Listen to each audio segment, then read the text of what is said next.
নমস্কার বন্ধুরা, শুভ সকাল। কেমন আছেন আপনারা সবাই? আশা করছি আপনারা সবাই ভালো আছেন। আপনাদের ভালোবাসায় আমার পরিবারও কিন্তু সবাই খুব ভালো আছে। আর এস ফ্যামিলি সুন্দর আরও একটি ব্লগে আপনাদের সকলকে অনেক অনেক স্বাগত আর ভালোবাসা জানিয়ে আজকের ব্লগটি এখন থেকেই শুরু করলাম। আশা করছি আপনাদের প্রতিদিনের মতো আজকের ব্লগটিও ভালো লাগবে। চলুন তাহলে সাথে থাকুন, পাশে থাকুন, ব্লগটি দেখতে থাকুন।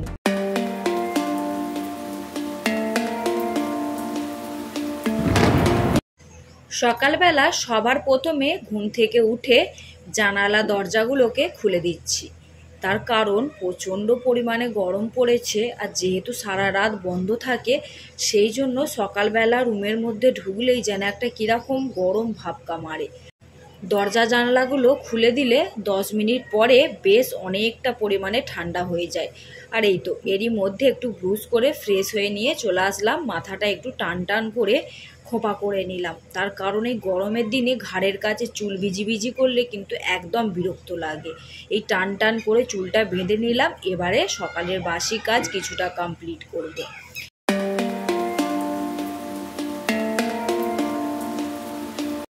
একটুও কিন্তু দেরি না করে সোজা চলে আসলাম কিচেনে।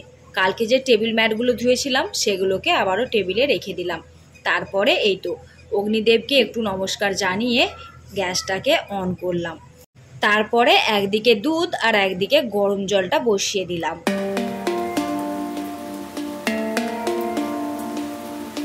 আর সাথে সাথে কিন্তু গ্যাস অন করলেই আমি চিমনি অন করে দিই, তার কারণ যে অতিরিক্ত গরম ভাবটা থাকে কিচেনের মধ্যে সেটা কিন্তু এই চিমনির দ্বারা অনেকটা ঠান্ডা হয়ে যায়। আর এই যে কালকে সবজিগুলো ধুয়ে রেখেছিলাম জল ঝরাতে, সেগুলো কিন্তু খুব সুন্দর জল ঝরে গেছে। আর দেখুন একদম সতেজ আর তরতাজা রয়েছে, তার কারণ ওই যে ভিজে কাপড় দিয়ে ঢাকা দিয়ে রেখেছিলাম সেই জন্য। সেইগুলোকে এবারে টিস্যু পেপার দিয়ে সুন্দর করে কভার করে ফ্রিজে রেখে দেবো।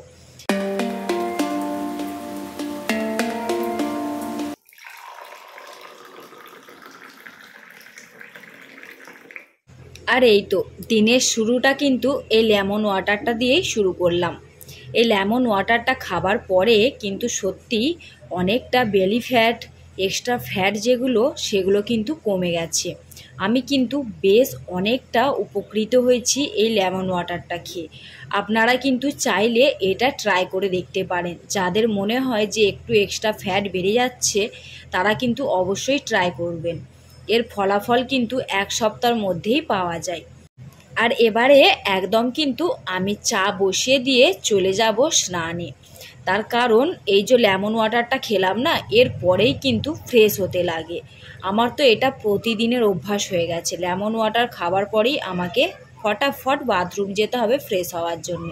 চলুন তাহলে এইদিকে দুধ আর একদিকে চা বসিয়ে আমি ফটাফট ফ্রেশ হয়ে স্নানটাও সেরে আসি।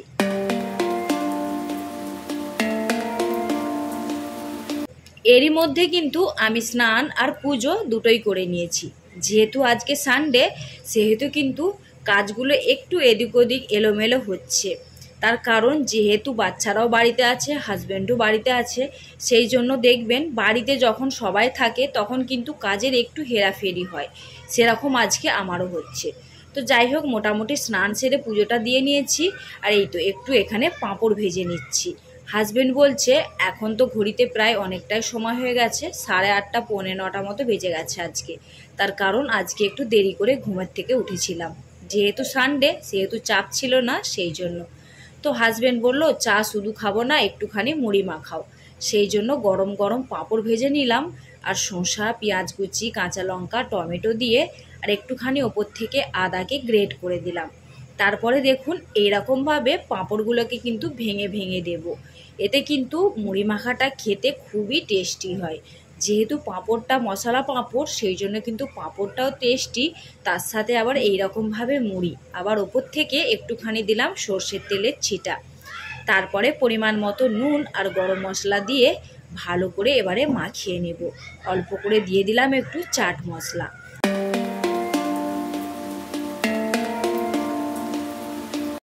আর এবারে সুন্দর করে হাত দিয়ে কিন্তু চেপে চেপে মাখিয়ে নেব।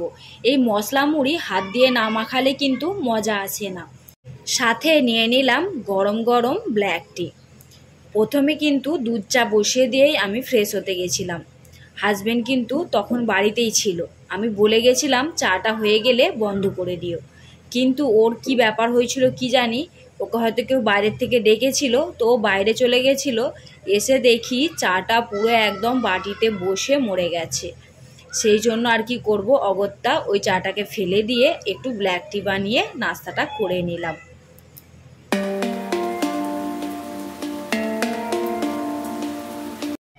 আজকে ভয়েসটা কিন্তু এই বিকালবেলার সময়ে দিচ্ছি, আর বাচ্চারা কিন্তু বাইরে খেলাধুলা করছে, সেই জন্য কিন্তু ব্যাগ থেকে প্রচণ্ড বাচ্চাদের আওয়াজ আসছে। প্লিজ আপনারা একটু কষ্ট করে ব্লগটা দেখবেন। নাস্তাটা করে নেবার পরে কিন্তু ওইদিকে আমি ভাত আর এঁচড় যে এনেছিলাম সেদিনে বাজার থেকে হলুদ জলে ডুবিয়ে রেখেছিলাম, সেই এঁচড় আলুটাকে কুকারে একটু সিটি মারতে দিয়ে চলে আসলাম। আর এই তো এবারে জামা কাপড়গুলোকে হাত মেলে দেব, তার কারণ সকালবেলার রোদটা এই দিকটায় থাকে ওই 1টা পর্যন্ত, সেই সময়কে কিন্তু জামা কাপড়গুলো খুব সুন্দরভাবে শুকিয়ে যাবে।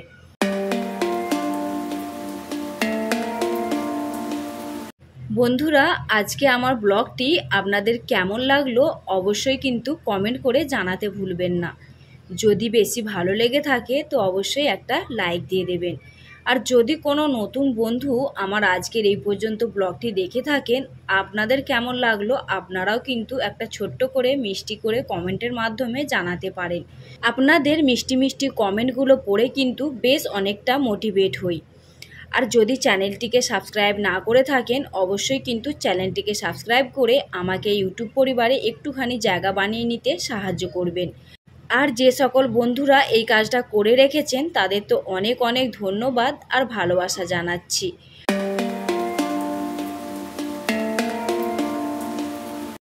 আপনাদের সাথে কথা বলতে বলতে দেখুন অনেকটা কাজই কিন্তু আমি আগিয়ে নিলাম।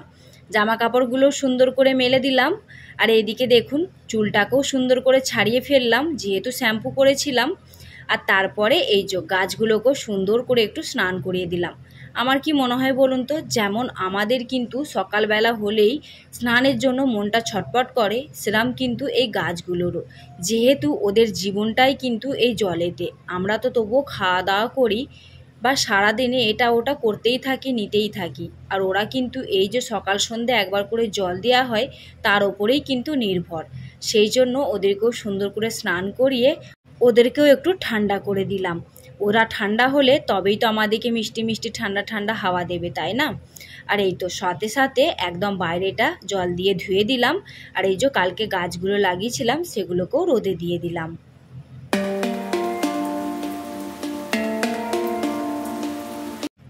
আর এবারে চলে আসলাম একটুখানি সবজি কাটবো। কালকে ওই যে পুঁই শাকটা এনেছিলাম, সেই পুঁই শাকটা ফ্রিজে ঢুকিয়ে রেখেছিলাম, দেখুন চিকচিকির মধ্যে আছে, একদম কিন্তু তরতাজা আছে। আর সাথে একটু বের করে নিলাম কুমড়ো, আর এই যে ঝিঙেটা ছিল একটাই ছিল সেটাকেও বের করে নিলাম, আর একটু বেগুন ভেজে নেব। তারপরে এই যে সবজির টগরিটা মানে যাতে ভিন্ডি আর করলাটা ছিল সেটাকে যে টিস্যু পেপার দিয়ে মুড়ে রেখেছিলাম সেটাকেও এবারে ফ্রিজের মধ্যে রেখে দিলাম। তার আগে রাখতে গেছিলাম কিন্তু জায়গার অভাবে রাখতে পারিনি, সেই জন্য বাইরে টেবিলেই রাখা ছিল, এবারে ওটাকেও রেখে দিলাম। আর এই তো এবারে কুলোর মধ্যে সুন্দর করে সাজিয়ে নেব, সাজিয়ে নিয়ে যেয়ে তারপরে কেটে নেব। এরকমভাবে সুন্দর করে সাজিয়ে গুছিয়ে কাজ করতে কিন্তু বেশ ভালো লাগে।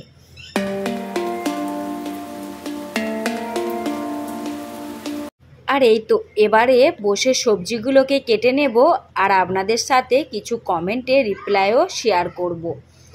শাবানা ব্লগস থেকে একজন বুনু কমেন্ট করেছে, অসাধারণ ভিডিও। থ্যাংক ইউ বুনু, অনেক অনেক অনেক ধন্যবাদ তোমাকে। আর দীপা দাস বুনু কমেন্ট করেছে, দিদি ভাই দুপুর 2টোর সময় ভিডিও আপলোড করো, ওই সময় লোক বেশি দেখতে পছন্দ করে। আমি চেষ্টা করেছিলাম বনু দুপুর 2টোর সময়তেই ভিডিও দেবার, কিন্তু কি বলতো ওই সময় আমার মেয়েরা স্কুল থেকে আসে, তো তারপরে ওদের পেছনে কিছুটা সময় দিতে হয়, ওদেরকে হোমওয়ার্কও করাতে হয়, সেই জন্য কিন্তু আমার ওই সময়টা একদমই সময় হয়ে উঠছে না। চেষ্টা করছি 4টে 5টা 6টা এই 2-3 ঘন্টার মধ্যে ভিডিও আপলোড করার। তারপরে সময় সুযোগ ঠিক হলে তোমার কথা অনুযায়ী দুপুর 2টোয় ভিডিও দেবার চেষ্টা করব। আর তুমি যে আমাকে এত সুন্দরভাবে সাজেস্ট করেছো সেই জন্য কিন্তু তোমাকে অনেক অনেক অনেক ধন্যবাদ জানাচ্ছি। আর তোমার ব্লগও কিন্তু আমি প্রতিদিন ফলো করি আর কমেন্টও করি, আশা করছি তুমি দেখে থাকবে। আর এই তো গল্পের ঝুলি অডিও স্টোরি থেকে একজন বুনু কমেন্ট করে, আমার কিন্তু প্রত্যেকটা ব্লগেই বেশিরভাগ কমেন্ট করে। তো ওই বুনু কমেন্ট করেছে, লাভ ইউ দিদি ভাই। বুনু, তোমার আমি কিন্তু গল্পের ঝুলি স্টোরিতে গিয়ে আমি দেখেছি তোমার গল্পগুলো কিন্তু খুবই সুন্দর। আমি তোমাকে রিকোয়েস্ট করব, তুমি কিন্তু রেগুলার নাও যদি করতে পারো, সপ্তাহে একটা করে ভিডিও অবশ্যই আপলোড করো। আর আমি সকল বন্ধুকে জানাই এই গল্পের ঝুলি স্টোরি থেকে গিয়ে আপনারাও কিন্তু গল্পগুলো শুনে দেখতে পারেন। আমার মতো হয়তো আপনাদেরও শুনতে ভীষণই ভালো লাগবে। আর একজন বুনুও কিন্তু কমেন্ট করেছে মধুমিতা রান্নাঘর থেকে, দিদি ভাই তোমার ভিডিওটি খুব সুন্দর, আজকের থেকে তোমার পাশে রয়ে গেলাম। অনেক অনেক অনেক ধন্যবাদ বুনু, তোমাদের এই এত সুন্দর সুন্দর মিষ্টি মিষ্টি কমেন্টগুলো পড়ার জন্য কিন্তু অধীর আগ্রহে বসে থাকি।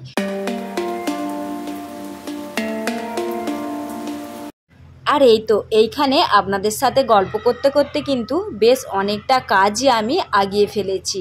শাকগুলো যে কাটলাম ওগুলোকে সুন্দর করে ধুয়ে জল ঝরাতে দিয়েছি। আর ওই যে এঁচোড়টাকে সিদ্ধ করতে দিয়েছিলাম, তো সেইটার জন্য একটু ভালো করে মশলা কষিয়ে নিলাম। সবার প্রথমে তেলের ওপরে কিন্তু আমি গোটা গরম মশলাকে থেতো করে দিয়েছিলাম, তারপরে যেরকমভাবে চিকেনের মশলা বানাই ঠিক সেরকমভাবে বানিয়ে আর এই তো ভাপানো এঁচোড়গুলোকে দিয়ে দিলাম। আর তাতে সাথে করে একটু গরম মশলা ছড়িয়ে দিলাম। তারপরে এই যে দিয়ে দিলাম একটু ঘি। ঘিটা গলে গেছিলো আর যেটুকু জমেছিল সেটুকু চামচ থেকে পড়তেই চাইলো না, সেই জন্য দুবার ধরে দিয়ে দিলাম। আর কত সুন্দর কালারটা এসেছে দেখুন, এমনি কিন্তু বোঝা যাচ্ছিল না, এই ঢাকাটা দেওয়ার সময়তে বেশ বোঝা যাচ্ছিল। সাথে সাথে কিন্তু এইদিকে কুমড়ো পুঁই শাকটাকেও বানিয়ে নিলাম। আর কত সুন্দর একটা গন্ধ বেরিয়েছে।